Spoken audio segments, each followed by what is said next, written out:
విరామం. మన గౌరవనీయ డైరెక్టర్ గారికి, ప్రియమైన ప్రిన్సిపల్ మేడం గారికి, ఉపాధ్యాయులకు మరియు నా మిత్రులందరికీ శుభోదయం. ఈ రోజు మన అసెంబ్లీ ఉగాది పండుగ సందర్భంగా నిర్వహించబడుతుంది. ఉగాది ఆంధ్రప్రదేశ్ మరియు తెలంగాణలో కొత్త సంవత్సరానికి ఆరంభం. ఉగాది మన జీవితాల్లో కొత్త ఆశయాలు, కొత్త కళలు, కొత్త ప్రారంభాలను తీసుకువస్తుంది. ఇది మనకు ప్రతి పరిస్థితిని సానుకూలంగా స్వీకరించమని నేర్పుతుంది. ఈ రోజు అసెంబ్లీ నేను సమయం నిర్వహిస్తున్నాను. సంగీతం మనందరికీ ఒకటిగా కలుపుతుంది. ఇప్పుడు మనం జాతీయ గీతం వందే మాతరంతో ప్రారంభిద్దాం. నేను కోరుకుంటున్న జాతీయ గీతం కోసం ఆహ్వానిస్తున్నాను. వందే మాతరం వందే మాతరం సృజలాం సుఫలాం మలయజ సీతలాం శశశ్యామలాం మాతరం వందే మాతరం శుభ్రజోష్ణ పులకితయామిని పుల్లకుసుమిత ద్రుమదల శోభిని సుహాసిని సుమధురవార్షిణి సుగదాంబరదాం మాతరం వందే మాతరం వందే మాతరం. మనకు దేశం పట్ల ఉన్న బాధ్యతలను గుర్తు చేస్తుంది. ఇప్పుడు ప్రతిజ్ఞ చెప్పడానికి రవీంద్రనాథ్ ను ఆహ్వానిస్తున్నాను. భారతదేశం నా మాతృభూమి. భారతీయులందరూ నా సహోదరులు. నేను నా దేశాన్ని ప్రేమిస్తున్నాను. సుసంపన్నమైన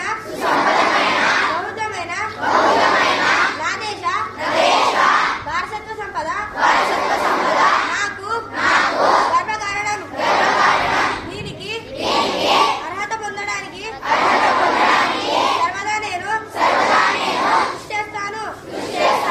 నా తల్లిదండ్రులను, ఉపాధ్యాయులను, పెద్దలందరినీ గౌరవిస్తాను. ప్రతి వారితోనూ మర్యాదగా నడుచుకుంటాను. జంతువుల పట్ల దయతో కలిగి ఉంటానని ప్రతిజ్ఞ చేస్తున్నాను. వారి శ్రేయాభివృద్ధులే నా ఆనందానికి మూలం. మంచి ఆలోచన మనకు కొత్త ప్రారంభానికి ప్రేరణ ఇస్తుంది. ఈ రోజు శక్తి చెప్పడానికి హేమను ఆహ్వానిస్తున్నాను. శుభోదయం. నా పేరు హేమ. నేను పృథ్వీ గృహం నుండి. ఈ రోజటి మంచి మాట. కష్టపడితేనే ఫలితం తీయగా ఉంటుంది. ధన్యవాదాలు. ధన్యవాదాలు. ఇది మనకు ఆశతో ముందుకు సాగమని గుర్తు చేస్తుంది. ప్రతి పండుగ మనకు మంచి పాఠాలను నేర్పుతుంది. ఉగాది లక్షణ భారతదేశంలో కొత్త సంవత్సరానికి ప్రారంభం మరియు కొత్త జీవితం సూచిస్తుంది. ఈ రోజు ప్రాముఖ్యతను వివరించడానికి పార్కును ఆహ్వానిస్తున్నాను. అందరికీ శుభోదయం. నా పేరు ఎం పార్థసారథి. ఈ రోజు ప్రత్యేకత ఉగాది పండుగ పూర్వాలు. ధన్యవాదాలు. ఉగాది ప్రాముఖ్యతపై చిన్న ప్రసంగం ఇవ్వడానికి హర్షితాను ఆహ్వానిస్తున్నాను. అందరికీ శుభోదయం. నా పేరు హర్షిత, పృథ్వీ గృహం నుండి. ఈ రోజుటి ప్రసంగం. ఈ రోజు నేను ఉగాది పండుగ పూర్వాల గురించి మాట్లాడబోతున్నాను. ఉగాది ముందు మనం ఇళ్లను శుభ్రం చేసి అందమైన ముగ్గులు వేస్తాము. తలుపులకు మామిడి ఆకులతో తోరణాలు కట్టి కొత్త బట్టలు సిద్ధం చేసుకుంటాము. ధన్యవాదాలు. ప్రపంచంలో జరుగుతున్న విషయాలను తెలుసుకోవడం చాలా ముఖ్యం. ఈ రోజు వార్తలను చెప్పడానికి గోపిచంద్ను ఆహ్వానిస్తున్నాను. శుభోదయం. నా పేరు గోపిచంద్. నేను పృథ్వీ గృహం నుంచి వచ్చాను. ఈ రోజుటి వార్తలు. అంతర్జాతీయ వార్తలు. సీజ్ ఫైర్ ప్రతిసాదనకు నో చెప్పిన ముస్తాబా కమీనీ. అమెరికాపై ప్రతీకారానికి ముగ్గు చెంచలిన నివేదిక. జాతీయ వార్తలు. సువేదంలో మమతి డి మొత్తం 291 మందితో టీఎంసీ పూర్తి జాబితా. క్రీడా వార్తలు. 2026 ఐపీఎల్ ఈ నెల మార్చి 28న ప్రారంభం అవుతుంది. ధన్యవాదాలు. జ్ఞానం మన అందరికీ అభివృద్ధితో ఎంతో అవసరం. ఈ రోజు జీకే ప్రశ్నలు అడగడానికి దివ్యను ఆహ్వానిస్తున్నాను.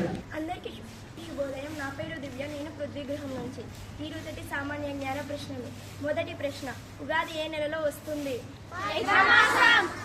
సరైన జవాబు చైత్ర మాసంలో. రెండవ ప్రశ్న, ఉగాది ప్రధానంగా ఏ రాష్ట్రంలో జరుపుకుంటారు? సరైన జవాబు ఆంధ్రప్రదేశ్, తెలంగాణ, కర్ణాటక. మూడవ ప్రశ్న, ఉగాది పచ్చడిలో ఎన్ని రుచులు ఉంటాయి? సరైన జవాబు. జవాబు 6 రుచులు. 4వ ప్రశ్న, ఉగాది రోజున ప్రత్యేకంగా ఏ వంటకం చేస్తారు? సరైన జవాబు. జవాబు ఉగాది పచ్చడి. ధన్యవాదాలు. ఇప్పుడు నేను ప్రతి రోజు విద్యార్థులను స్కీమ్ కోసం ఆహ్వానిస్తున్నాను. ఈ పచ్చడిలో ఎన్ని పదార్థాలు వేస్తారు? ఈ ఉగాది పచ్చడి బంగారం ఇందులో 6 రుచులు ఉంటాయి. అవి మన జీవితంలోని భాగాలను సూచిస్తాయి.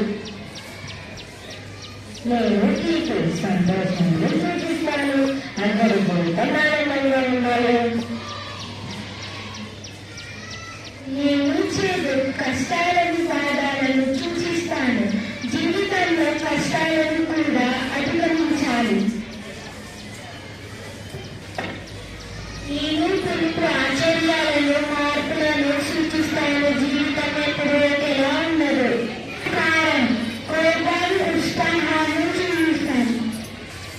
నేను జీవితంలో సమతుల్యతను సూచిస్తాను. కొత్త అనుభవాలను కొత్త ప్రారంభాలను సూచిస్తాను. జీవితంలో అన్ని భావాలను గుర్తు చేస్తాను. నేను ప్రతి పరిస్థితిని ధైర్యంగా ఎదుర్కొంటాను.